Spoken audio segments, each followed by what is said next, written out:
right. So yeah, what we want. Hello, Rob. Good having you here.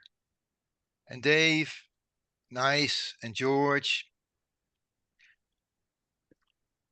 Okay. What I wanted to Bye. do. What I wanted to do tonight, or for you guys today, this afternoon, is to kind of dig a little deeper on the VO2 Max, and because we were quite theoretical last time, and we had the graphs and everything, and my goal is that we make the connection so that we now know of the VO2 Max and the importance and everything.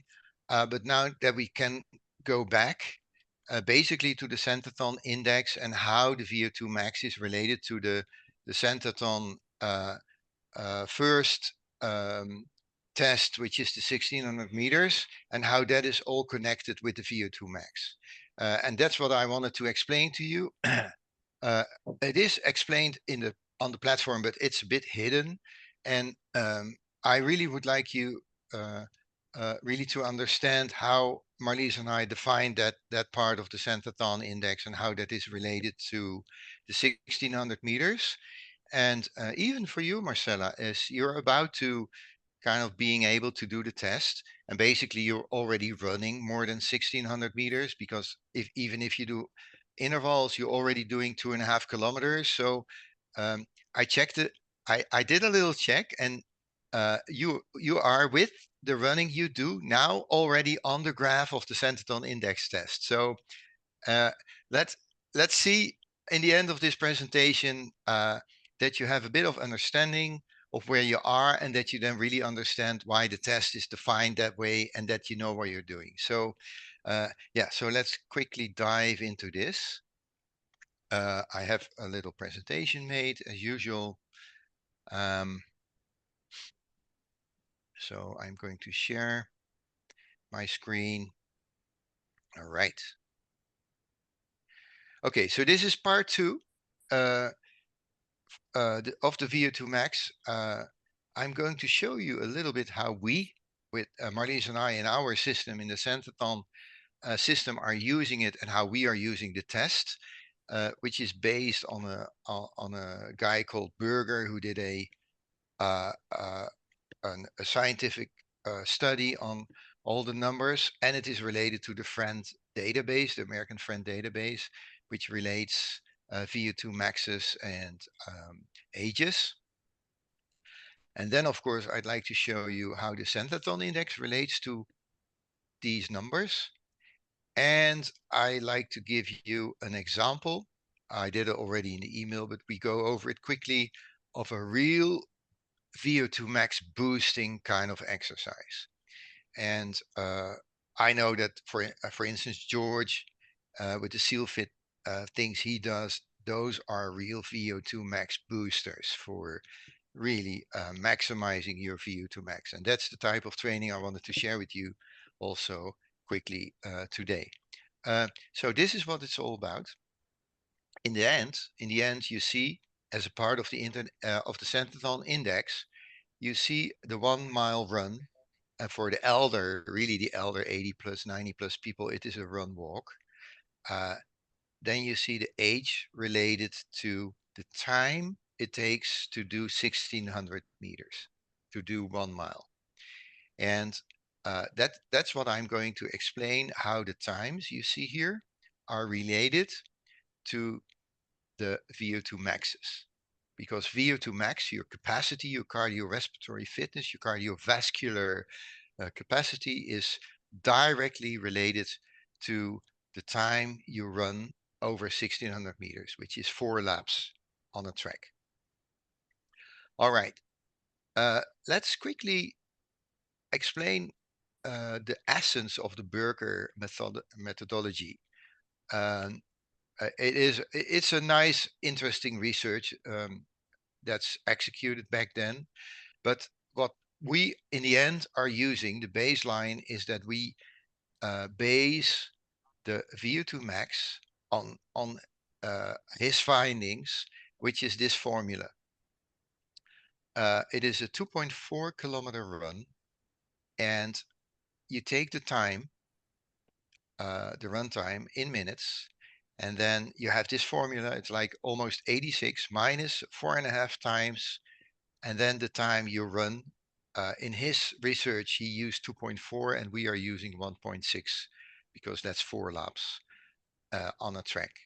So basically the time you run in minutes, you multiply it by 4.5 and you subtract it from 86, and then you have a good measure for your VO2 max.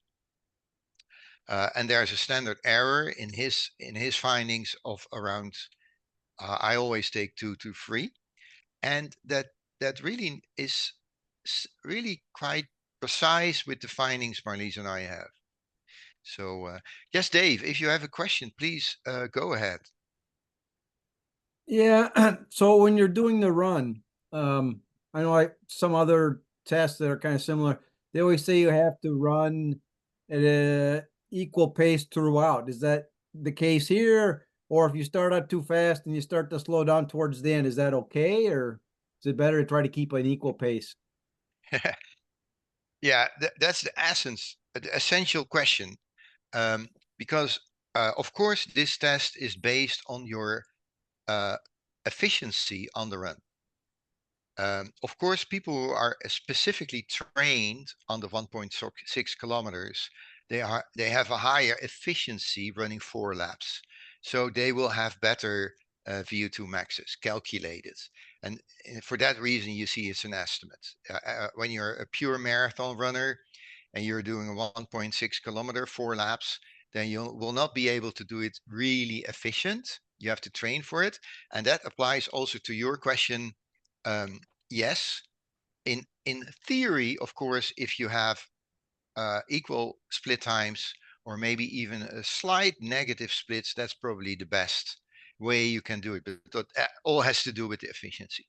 So you're totally right. If you make a mess out of it, you're not really familiar with running a mile, and you go out too fast and you have to slow down halfway, then you know that that's not your best effort for sure. But that's something you can train a little bit to get used to, the same way we do our interval trainings with different distances. Because if you do 3 times 1200 for the first time, you also have to kind of really readjust yourself. And even with the if you do 12 times 300, you have to adjust yourself. And what Marcella is doing 200s, you have to kind of get used to it, and you get better and better and better. Yes, Marcella, please. So the 1.6 kilometers run time in minutes Right. has to be a fast run, a normal run, low run. When we do, for each of us has to be what kind of run? Yeah, that's a good question. Of course, if you do a test like this, you want to be as quick as you can. Okay, so similar when I do the 200, the interval. Okay. Absolutely. So it is, in fact, it is a very long interval, right? Well, it's a lot. I mean, Oh for yes. example, Yeah. okay. The 1 mile distance, Uh, Marlies knows as a track runner, is a very, very difficult distance because it is always somewhere in between going. You cannot go flat out. yeah. It has to be somewhere in between. And you really have to pace yourself. And therefore, you have to, if you want to have a good time, you have to train it a little bit. You have to get used to it. And then, of course, if you use it as a test for your VO2 max, your VO2 max is related to the outcome. All right. So let me quickly go on. Yes, Dave, please. So I was wondering, is it your PR of all time, or if you go out and do 200, 400, 800, 1600, 1600, 800, 400, 200, and that's your time. Because the difference between those two things can be 30 seconds. Yeah, it is. If you want to do a really, really, really good test, for your VO2 max, the way it is defined by Berger, then you really have to fully focus on a one-time, one-off, 1 mile time. And so, and what you're saying, Rob, I mean, that's a whole interval leading towards the 1600, and then like a pyramid going back and down. And that's, of course, that's a good indicator, but that's probably not the absolute best time you can run. Some of you guys remember Anthony. We had the first half year on the program, and he really wanted to focus on 800 and 1600 meters, and he did marathon running more as a side to his real track ambitions. And although in his 60s, he still got better and better because you can train here. And here, for running a really competitive 1600 meters, VO2 max is the key. You have to have a high VO2 max. Otherwise, you simply cannot perform on a 1600 meter on a 1 mile distance. All right, let me continue. I did a test. So I used myself as an example. I ran 8 minutes on the 4 laps. So I did 2 minutes per lap. And then basically my VO2 max is 50 according to the Berger calculation. And actually my Garmin says 48. And I have been tested like a bit over a year ago, and I was in a better shape than I'm right now. And my VO2 max then was like 53 or something. So, but to me, that indicates that this Berger test is pretty accurate. If you want to have a pretty accurate indication for your VO2 max. All right. Now, this is important. I showed you the friend database that you see on the left with the orange, with this, which has a little bit small data, and in the white you see the same. That is, you see for men in ranges of 20 to 29 up until 70 to 79, and for women 20 to 29 and 70 to 79. And then you see the percentiles. And what does that mean? Percentile is a statistic value for averages. And if you are the 50th percentile, it means that regarding this friend database, the mainstream middle part of the whole cohort of the whole group that has been tested is the 50th percentile. So that's when you are in the middle. And if you are better, quicker, or if in this case, if you have a higher VO2 max than the average, which is the 50th percentile, then you go to the right. So if you are, let's look here at the most right side for let's say for ladies in their 50s. So then we are here in this range. And if you are in the 95th percentile for ladies, according to the friend database, then you must have an VO2 max of 35.9, let's say 36 or more. That is how this table works. And that means 95th percentile, because the graph is not a linear graph, it's fluent graph, that you are in a very, very, very small number of people. For swim at about 3:30. I'm sorry? You can go for your jog. All right. So, and I made my numbers red so that you have a kind of reference. My VO2 max is measured with the Berger model around 50. So that means that in the age group of 50 to 59, I would have been the 95th percentile. And in the age group of 30 to 39, I would have been the 75th percentile. You see, then I'm still better than average. Only in the group of 20 to 30 years old, I am in the middle part. And then if you want to know exactly where I would be, that would be basically here, because it means for me that I'm in around the 98th percentile with my 50 VO2 max in my own age group of 60 to 69. Right? So it means that there are even fewer people performing and having a VO2 max on the same level, and which is about right, because I know that, and I know George did a lot of measuring as well, and in our age group, if you compare to the whole cohort, so I mean not with just the people who are doing SEAL Fit, but with the whole cohort in America, then you are in the very, very high ranges, and which means high percentiles of VO2 max. Let's have an example like one of our students, a lady, I think she has a percentile of like 40, 42. And if you look at ladies 40 to 49, with a VO2 max of 42, you would be exactly in the 95th percentile. So that means that you are at the highest levels of VO2 max compared to the average of measures in the friend cohort database in America. And that also means if you look at this 42 for that lady, that even in the cohort of 30 to 39, she is in the 90th percentile. So that means even if you are competing, now here comes the application.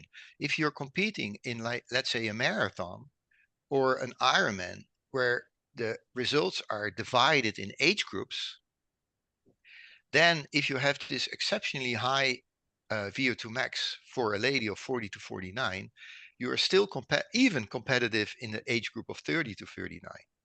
And you're even somewhere halfway the 50th, 60th percentile of the youngsters.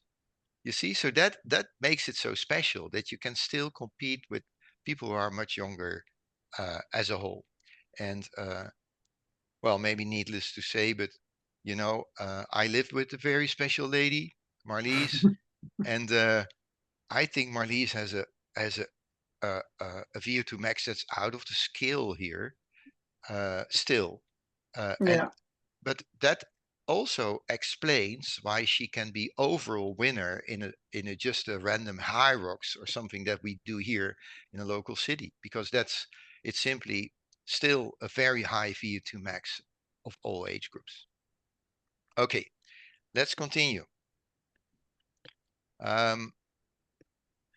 Right, with Centathon, and you sign up for the program Centathon, because we're not helping you with, I mean, with getting better at your events, and getting better at what Marcella now is experiencing, that you're getting faster on intervals and that you start running. But the purpose why we do it is based on lots of research by these doctors like Andrew Huberman and Dr. Stacy Sims, and of course Peter Attia, and there are many, many, many others, that they have really pushed the idea that your VO2 max is such an important factor for your longevity. And there is really lots of research now today that makes the connection of longevity and VO2 max. I'm not going to dive into that right now, but for instance, if you have a high VO2 max, you also are able to recover quicker from injury, or from when you have to go to the hospital with a big whatever. Then the VO2 max helps you to recover quicker, and that basically means your expectation for having a longer life afterwards is also grown. So that's why in Centathon we find this VO2 max so important, and that's why we say we take the 95th percentiles and then calculate back your VO2 max to the required 1600 meters time. So basically what we do in our Centathon index, and also in the 1600 meters reference time, we are looking at the 95th percentile of the population values. So Marlies and I don't want you to be the 50th percentile, not the 70th percentile of population. We take the 95th percentile as the reference for overall fitness if we imply it on the Centerton index values.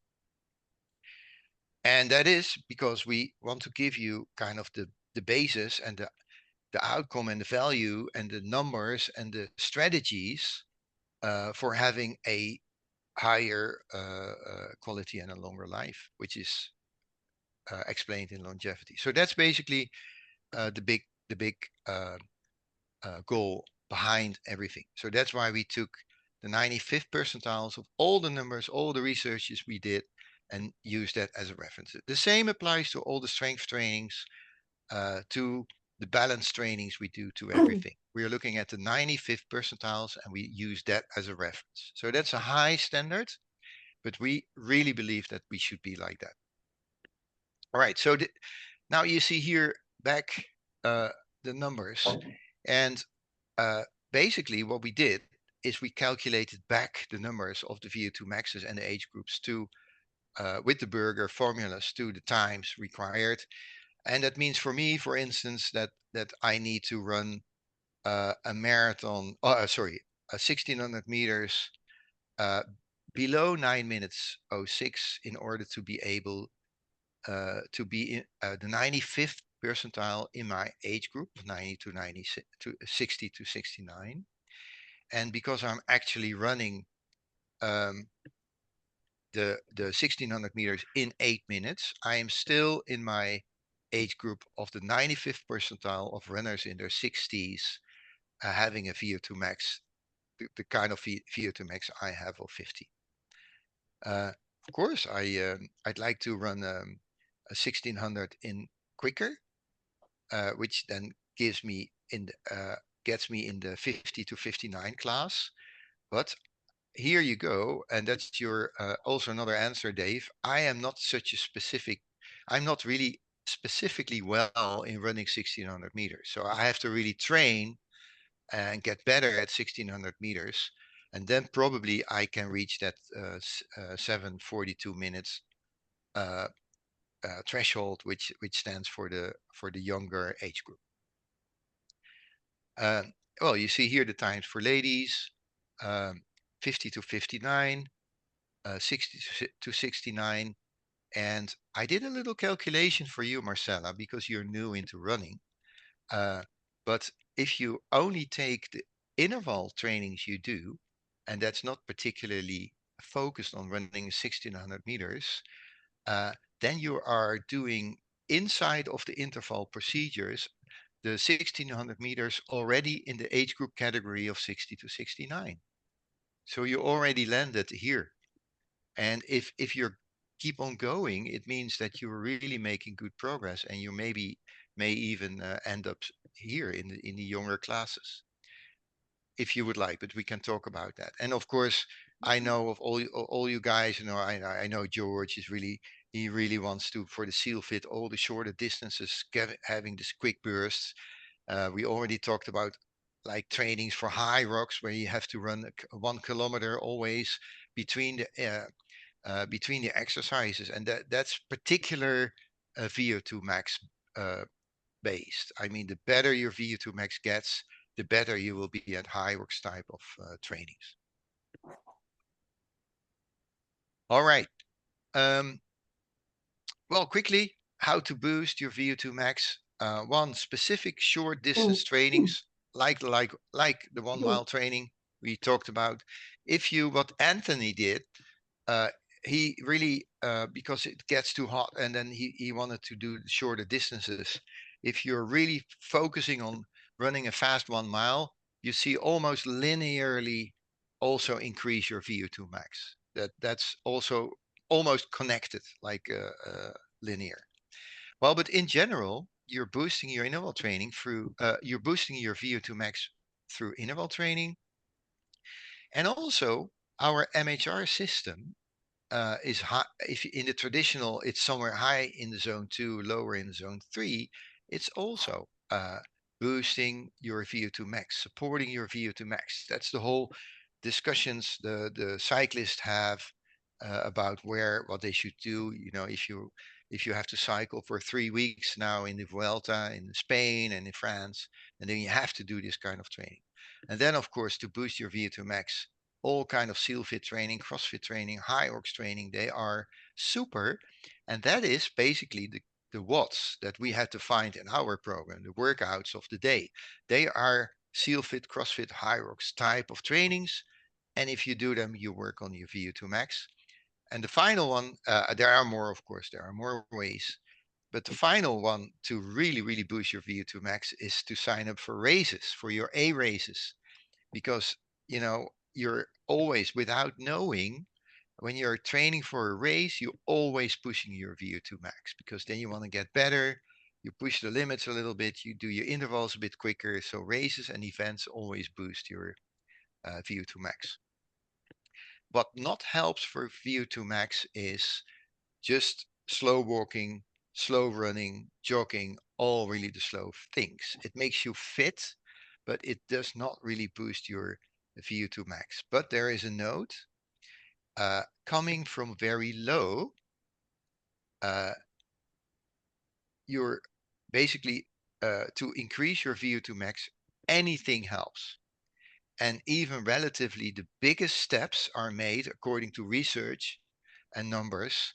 Our steps forward are made quickly. So that is the good news for people who are not in such a great shape, because the moment you start working on your VO2 max, you make enormous steps. So that is the good thing to tell someone who feels like he's very far off. Well, in the beginning, when you start, it goes quick, and the further you get, you know, with we're talking with George and you know, with Dave running marathons, and uh, then it gets more difficult to kind of improve your engine size and maintain your weight at the same time and that kind of things. But it's an important note that people who are not very well trained, the moment they start training, they make big gains in the beginning, percentage wise. All right, and then here I have a little example of a training that's a bit seal fit or a bit high rocks based. It's a bit different training than what you're used to, but this is really a VO2 max booster. Let me quickly explain to you how it works. You do 5 pull-ups, assisted with a band or not. You do it quick. Then right after that, you do 5 push-ups. Right after that, you go into 5 Russian twists, you know, with a little weight or without weight. Then you do 8 air squats, and then you do 5 tuck-ups. And you basically, after this cycle of a little 5 times, or this 5 exercises, you take 30 seconds rest and you repeat it 5 times. So that's really the 30 seconds rest you need, because you do these exercises as a burst. So you're not pacing it. You do the pull-ups quick, bam, bam, bam, push-ups 5 times quick. Then you take 30 seconds rest. You repeat that 5 times. And then after you have repeated that 5 times, you do a 500 meters run, a 500 meters row, a 500 meter ski erg or an erg bike, and there you can keep the pace steady. So that there's no need to go flat out there. And then you have one cycle. So you do the 5 exercises, 30-second rest, you repeat that 5 times, and then you do a 500-meter run or something like that. And then that's one cycle, and you repeat it for 40 minutes. So that's the length of the training. And this is a good example of a really VO2 max booster. Yes, Marcella, please. Related to the twist, Yes. the Russian twist. Has in November last year, I had a bad experiences with the twist working in the yard, and then I had to do 2 months of physiotherapy because something bad happens to my hip. So, is there a way to suggest a good way to do twist without making any problem? Yes. Again, good question. In fact, Marcella, you can make all kind of variations on this concept. So you can do so many different things.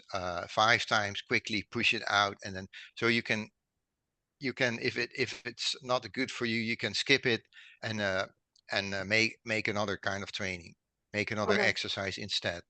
And if you are interested to do this, then on the next call we can make a little program like this, and then out of the 3 trainings you do per week, your strength trainings, you can do 1 like this, but then we can change all the parameters. Okay. Because it's more the concept that is the VO2MAX specific booster, and it doesn't matter if you're doing pull-ups or all kind of you can do shoulder taps. There are so many things you can do. Okay. Okay. All right. So yeah, so this is great training.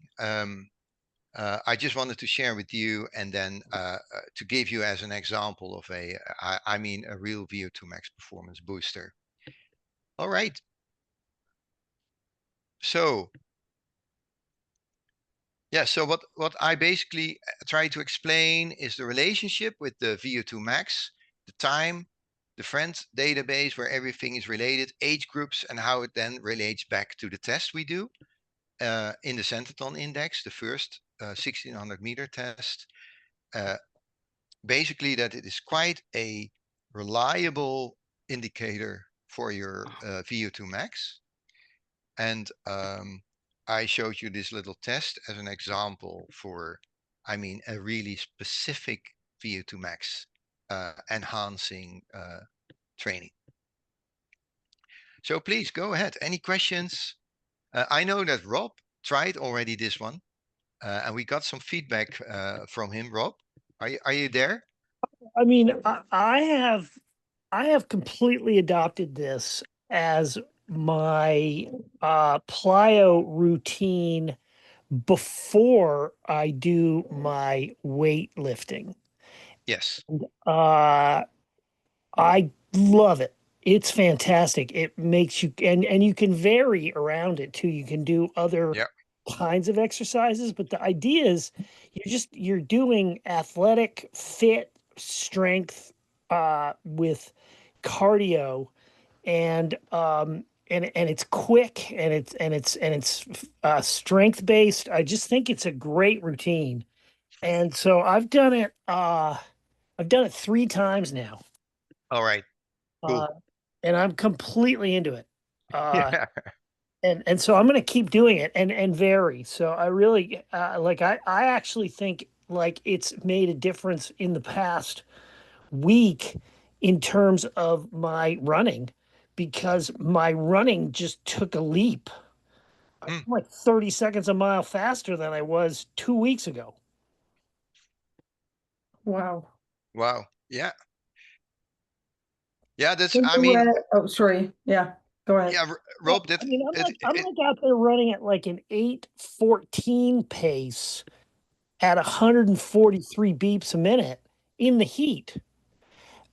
That's 30 seconds a mile faster at probably 5 beeps a minute lower than it was a month ago. And I think it's because of this. I think it's because I've been lifting a lot, but I also think it's because I've been doing these plyos. yeah, it could have just been for you, basically maybe the missing link in the program, and yeah, probably it did. And everybody has a VO2MAX potential left. I mean, even if you're on the highest ranges, there's always something you can improve. And the good thing is that VO2MAX directly relates and I mean calculates back to improved times, because it's just basically it's like EPO. It's really you enhance the amount of oxygen going to your muscle and everything. The whole system is boosted. So yeah, that's probably the reason. But good to hear. I'm happy that it has such an effect, I because that's do. what we're I after. really Yeah. think. I mean, like just like things like jump roping, just got easier. Yeah. Yes. Yeah, that was one of my questions, Rob. Great to hear. It works so well for you. What are the other ideas of the exercises that you are implementing on top of what Bas suggested? Is it one of them? Is that the rope jumping?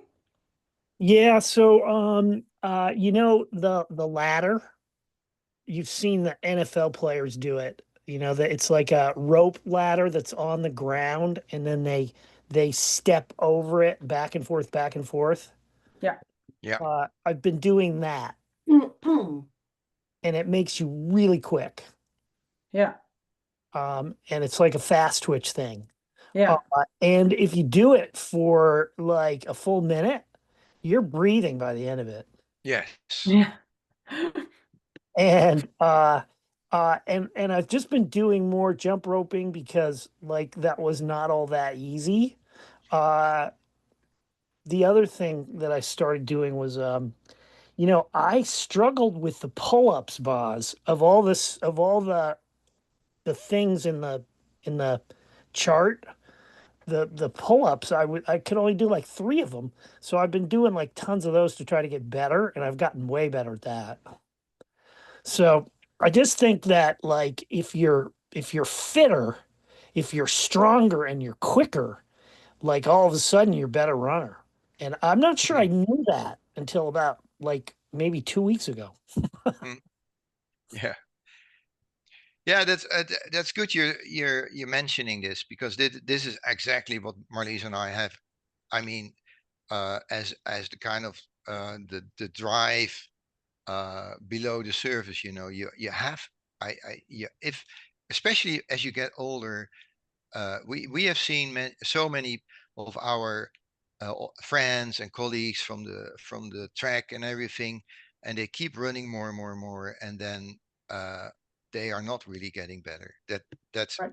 basically, it's our marketing, but it's also true for us. We've seen it, and we have still friends in their 40s, in their 50s, and they're doing the traditional way, and they're just getting tired. And and what you're experiencing now, Rob, is the opposite. You know, we so much believe in functional strength, in structural strength, building the size of your engine, what we do with this type of trainings, and then on top of it, doing very efficient, shorter marathon trainings on a small band of heart rates, that you become very efficient in that particular heart rate. And we have, I mean, by now, in the past years, the 7, 8 years, Marlies and I, we have really hundreds of students that have this experience now. Hey, I feel better. I feel stronger. I'm not that tired anymore. Uh, I stay in one piece. I'm not getting injured. And hey, I have a couple of great experiences with races. I'm just even do PRs, and I'm getting better, and I feel stronger. I think, George, you are a good example of you dare to kind of embrace all kind of different things and trainings, and I mean all the things, man, what you're doing. But at the same time, your running is getting better as well. So yeah.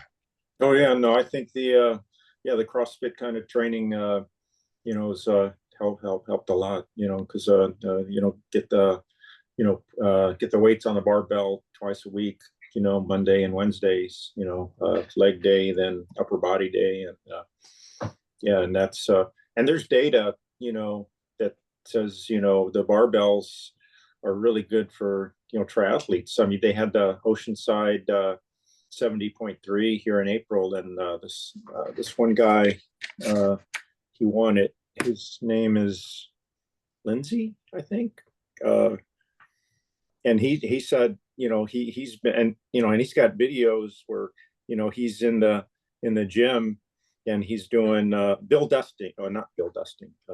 It's another guy. Shoot, Oceanside. But anyway, he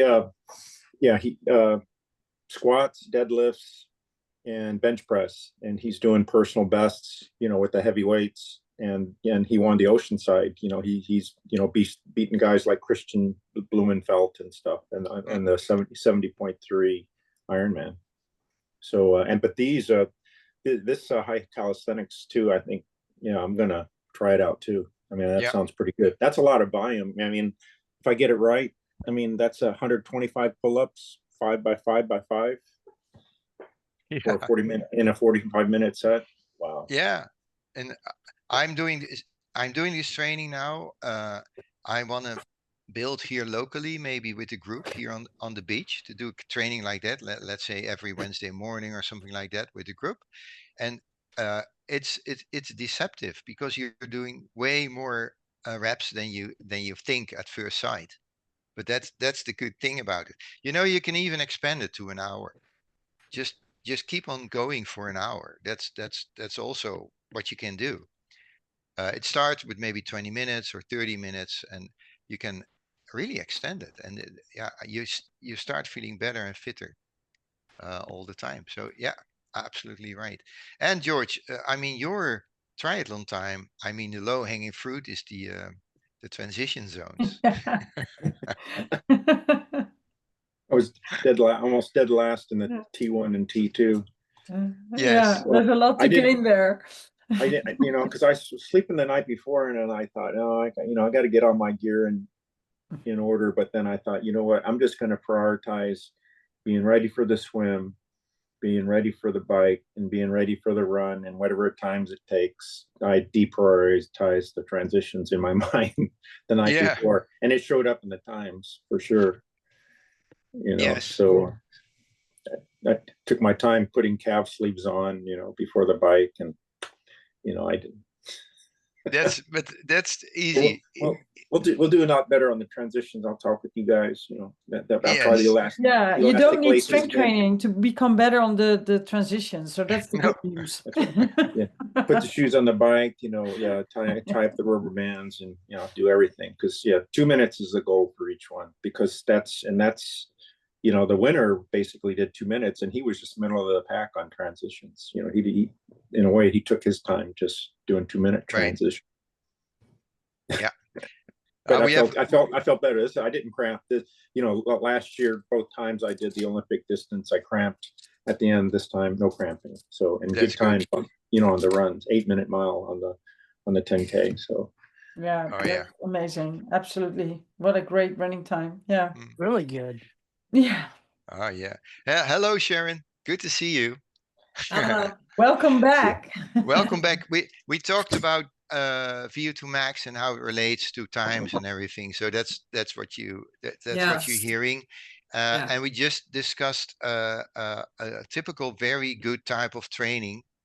How you can really push your VO2MAX if you focus on it. And people like George and Rob and Dave just ran also a great result. But then this kind of training really helps you to boost your VO2MAX. That's a bit different than the kind of the standard strength trainings, but that also directly translates to your running performance. That's basically what we're talking about here. Awesome. And we I'll listen to it. And we have good examples like Rob and George. They really focused on strength training and the kind of watts and the kind of trainings we just discussed, and it immediately pays off. Amen. Yeah. Awesome. Yeah. I'll listen to it. I know. I just had to grab my time to run because Yes. So you this is ran. the time I had, so I had to do it. That's a great excuse. That's the best. It's the only excuse. The only. It's the truth. It's the truth. Right. Yeah, Marcella, do you have another question or?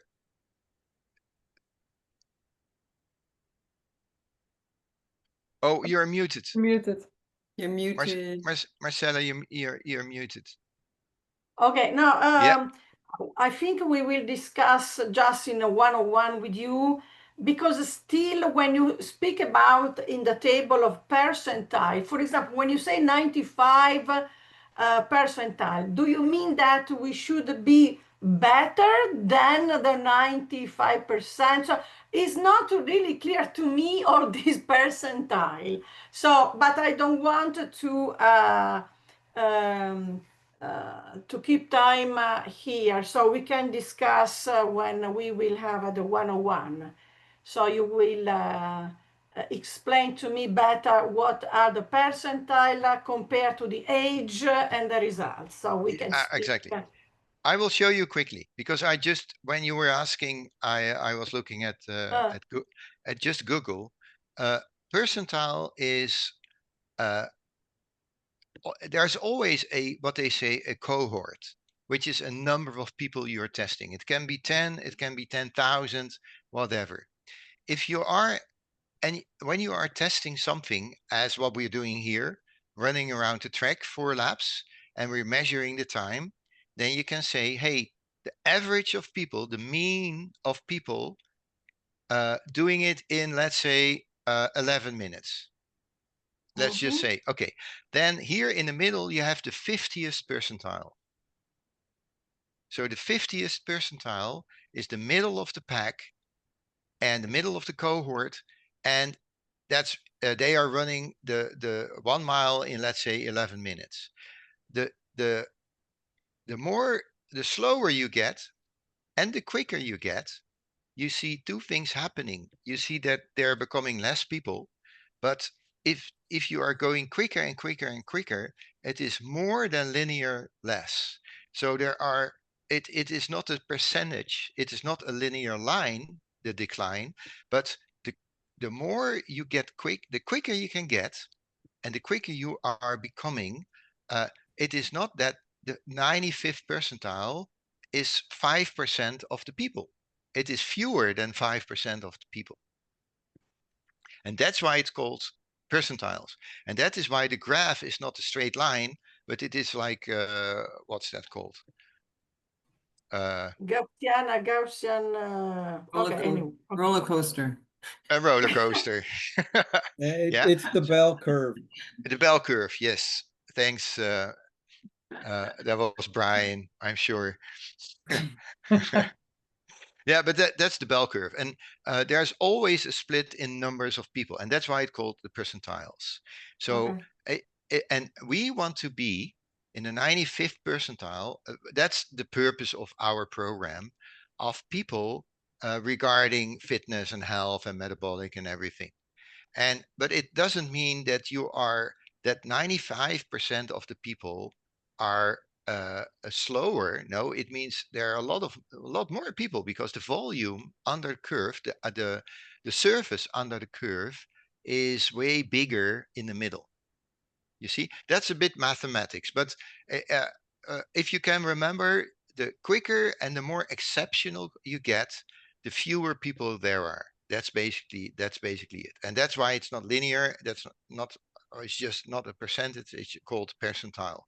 So if we want to be in the 95th percentile with our times, with the forces, with the weights and everything, it means that the masses of the people are doing fewer reps, less weights, slower times. And because one of the aims of our program is longevity, and because doctors like Dr. Peter Tia, with all the research they did, they say, hey, VO2max, if you are in the upper ranges of VO2max, there is a direct relationship with longevity and VO2max. So that's why basically we want you to be in such a high range. So the level we have on our program is not the average of people. It's way, way, way above the 95th percentile. Okay. And we can talk about that later, Marcella, no problem. Okay. And I just want to say, Marcella, since I haven't seen you for a while, you're looking very trim. What means exactly?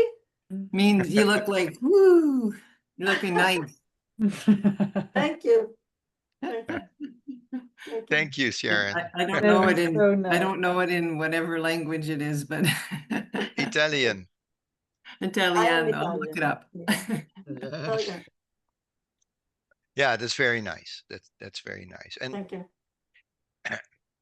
if I may explain, Marcella, the good thing about the program is what we do. It's measurable, So of course you see it, but also you can measure it, and that's so good because we all know exactly what's happening. We know it with the measures, we know it with the times, we know it with the tests. You see it happening every day, and then the subjective thing is, in the end, that you feel more powerful and you feel more energetic and you feel more lighter with everything you do. When you stand up from your chair, you feel better. But in the end, it is all based on these measures.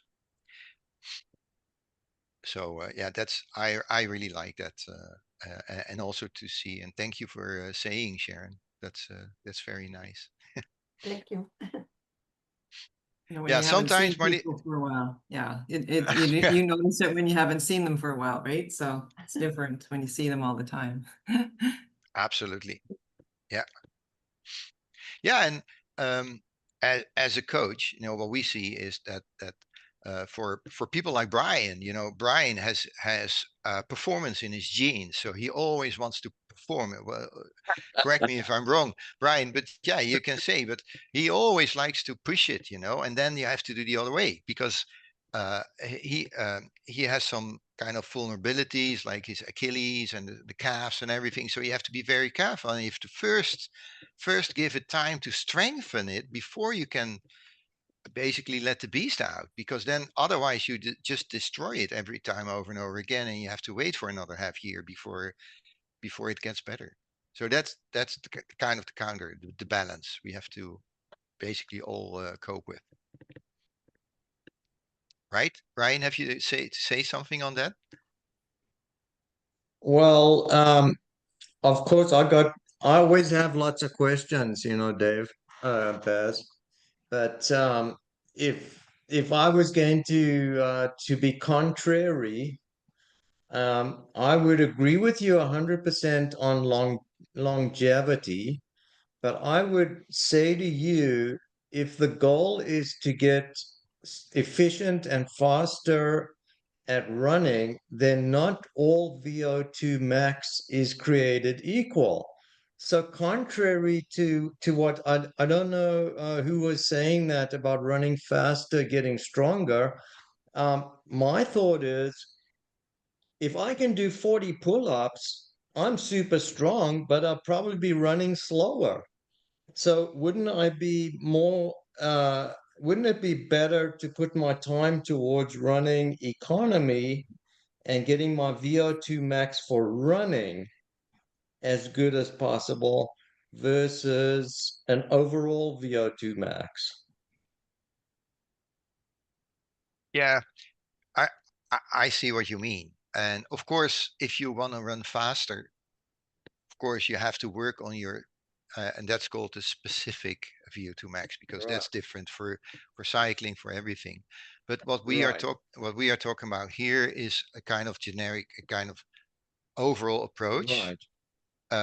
and then the kind of exercises we are now looking at, and the kind of exercises George knows very well from the Seal Fit, and what Marlies and I really know from the high rocks and from the gym races that we have here, and the Ironmans, that kind of things. Then it's probably, you can say, like an overall VO2 max is the first, uh, is where you need to start first, because you are doing so many things. You work and you do all kind of heavy work in the garden and around the house, and you live in a very hilly area, and you do cycling. So cycling for you is never cycling as it is for us, because we go out and we have a little bit of the dunes, but then we are rolling and we are spinning, and we have speeds like 30 something kilometers per hour, so 20 miles plus way. But for you, uh, if you go out of your house, there's the hill, and you have to climb it, Yeah. or you first have to go down, and you have to do back like 10, 12, 15% of climbs. So absolutely, your specifics for where you live and where you are different. But in general, if you are going to do the kind of 5x5 training I explained, you work harder on your VO2 max than just doing pull-ups. I can guarantee you that.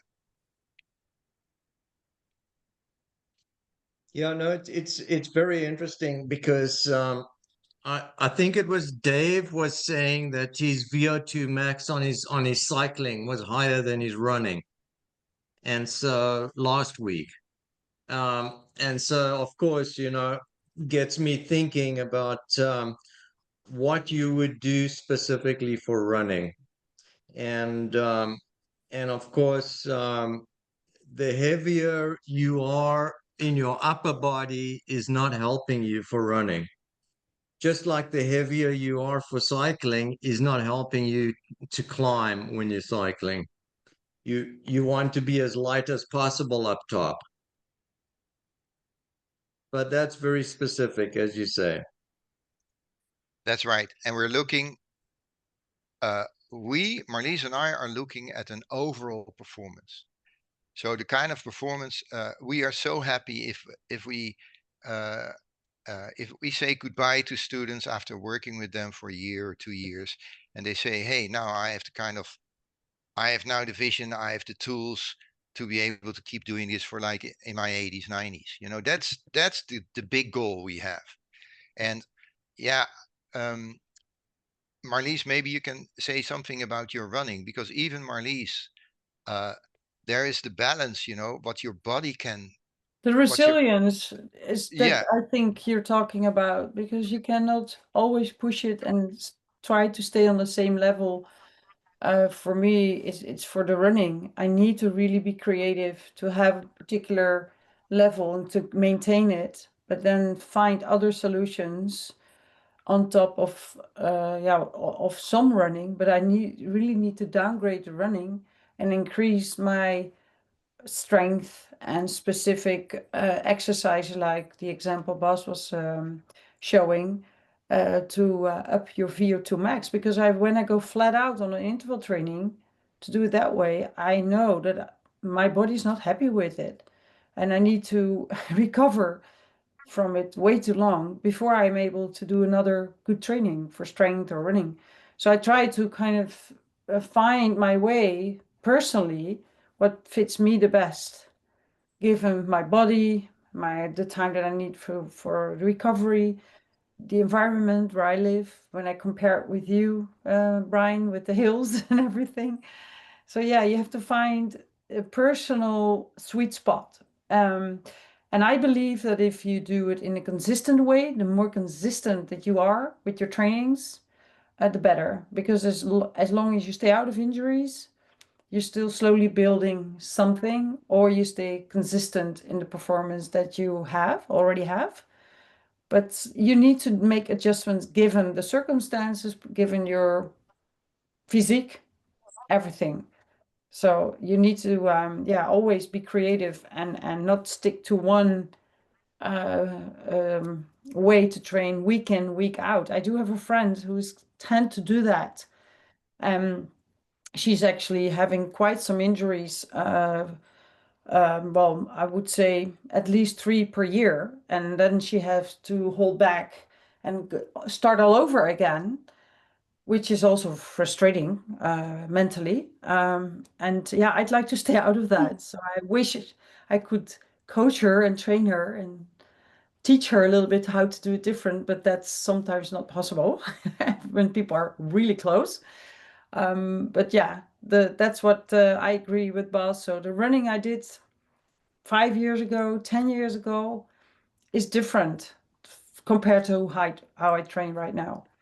But I still maintain a good level, and I perform still quite well for my age group. So, and that's, I think, the challenge for all of us. And Yeah. I think it's No, it's really very would depend on interesting. your goal too, wouldn't it? Like your ultimate goal of longevity, or are you going for a race that you want to do? I think a goal makes a difference too, of what is it you're going for that moment or that year. Yeah. Yeah. And every age you do something different. We all know that when we're younger, we do different things. Yeah, I agree. Well, questions, right. because time's flying.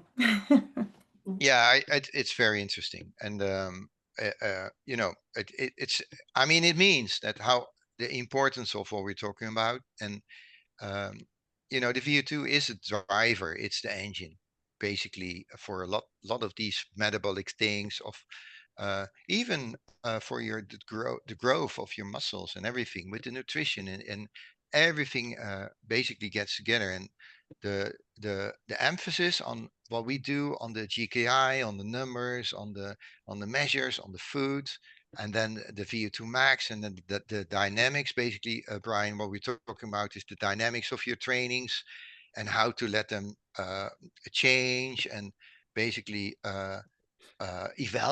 basically grow and differentiate and evaluate through time. I think that's the trick.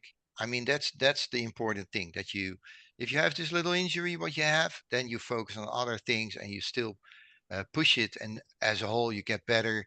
And well, my experience is that then by cycling, by doing strength trainings, in the end you will also improve on the running. And it's not the level you had maybe before, but you will be able to do your 2 hours trail, hike and trail and tracks and runs through, basically through the hills and the rough terrain as you envision. So yeah, that's all part of it. So that and again, very specific. I'm then happy if you find something like your time trial bike and you find joy in riding it and pushing it and going up the hills, because that adds to it as well, you know. And I think that's the whole goal, that you always find something. What Sharon is saying, when we were young we liked everything, and now you have to really find the things that give you the pleasure and then get you strong and helps you develop or maintain where you are. All right, well, again, quickly, thank you guys for all the input. I see Rob has gone, and let's talk about all these things a bit more in depth on our one-on-one trainings. One thing, Marlies and I are leaving the first week of August. We are going to do a big hike.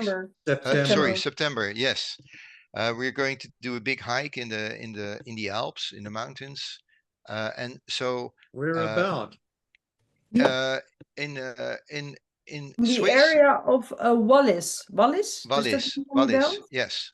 It's close to Verbier. To Verbier, and yeah, there are lots of nice, really in the nice Verbier area.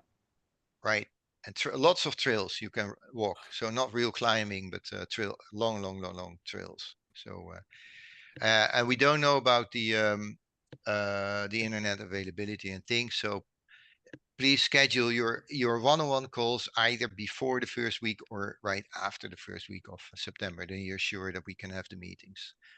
Okay. Okay, guys. It was a pleasure for me again. Good to see you again, and let's talk next week. Bye bye.